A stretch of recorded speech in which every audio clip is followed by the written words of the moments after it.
আরো একটি নতুন ভিডিওতে তোমাদের সকলকে স্বাগত জানাই। আজ আমি ভারতের এমন একটি টানেল সম্পর্কে আলোচনা করব যা 13ই জানুয়ারি 2025 সালে উদ্বোধন করেছেন প্রধানমন্ত্রী শ্রী নরেন্দ্র মোদী। কিন্তু কথা হলো, কি সেই টানেল? টানেলের নাম কি? কোথায় অবস্থিত? টানেলের দৈর্ঘ্য ও প্রস্থ কত? টানেলটি কতটা বড়? কত খরচ হয়েছে? এই টানেলের বিশেষত্ব কি? সমস্ত কিছু আলোচনা করব সংক্ষেপে এই ভিডিওর মাধ্যমে। তো আর দেরি না করে শুরু করা যাক আজকের ভিডিও। টানেলটির নাম হলো সোনমার্গ টানেল, যা আগে জেট মোরহো টানেল নামে পরিচিত ছিল। টানেলটি জম্মু ও কাশ্মীরের গন্ডারবাল জেলার গগনগাঁয়ের এবং সোনমার্গের মধ্যে 6.5 কিলোমিটার দীর্ঘ 2 লেনের রাস্তার সুড়ঙ্গ হয়। এই টানেলটির নামকরণ করা হয়েছে জেট আকৃতির প্রসারিত রাস্তার নামানুসারে। পূর্ববর্তী জিগজ্যাগ রোডের তুলনায় ঘন্টায় 6.5 কিলোমিটার দীর্ঘ টানেল ভ্রমণ করতে মাত্র 15 মিনিট সময় লাগে। টানেলটি 31টি সড়ক সুড়ঙ্গের মধ্যে একটি হয়। জম্মু ও কাশ্মীরে 20টি এবং লাদাখে 11টি,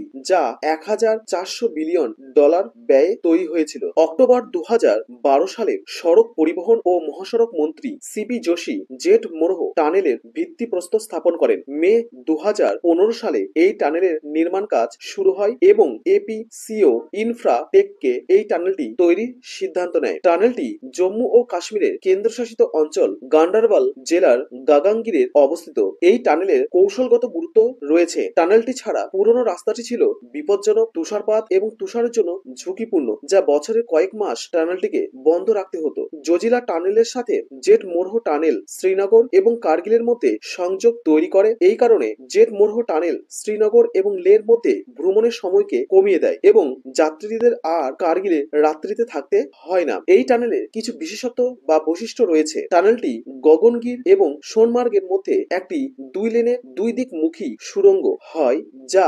69.5 কিলোমিটার পাথর থেকে শুরু হয় এবং NH1 এর 81.3 কিলোমিটার পাথরে শেষ হয়। টানেলটি নিজেই 6.5 কিলোমিটার দীর্ঘ হয়, 10 এবং 7.5 মিটার চওড়া। সমান্তরাল, এসকেপ, জরুরি অবস্থা এবং রেলওয়ে টানেল হিসেবে উভয় ভাবে ব্যবহার করা যেতে পারে। প্রতি ঘন্টায় 1000টি গাড়ি চলাচলের জন্য ডিজাইন করা হয়েছে এবং সর্বোচ্চ 80 কিলোমিটার প্রতি ঘন্টা গতিবেগে গাড়ি চলাচল করতে পারে এই টানেল দিয়ে। টানেলটি সমুদ্রপৃষ্ঠ থেকে 2637 মিটার অর্থাৎ 8652 ফুট উচ্চতায় অবস্থিত। জুলাই 2012 সালে মোট মূলধন 27 বিলিয়ন খরচ অনুমোদিত হয়েছিল। এর মধ্যে জমি পুনর্বাসন এবং প্রাথমিক নির্মাণের জন্য 36.48 কোটি টাকা বরাদ্দ হয়েছিল। NATM টানেলিং পদ্ধতি ব্যবহার করে টানেলটি তৈরি করা হয়েছে। প্রাথমিকভাবে টানেলটি $450 মিলিয়ন প্রকল্প ছিল, যা PPP শ্রীনগর থেকে সোনমার্গ টানেল ওয়ে লিমিটেড এবং infrastructure leasing and financial service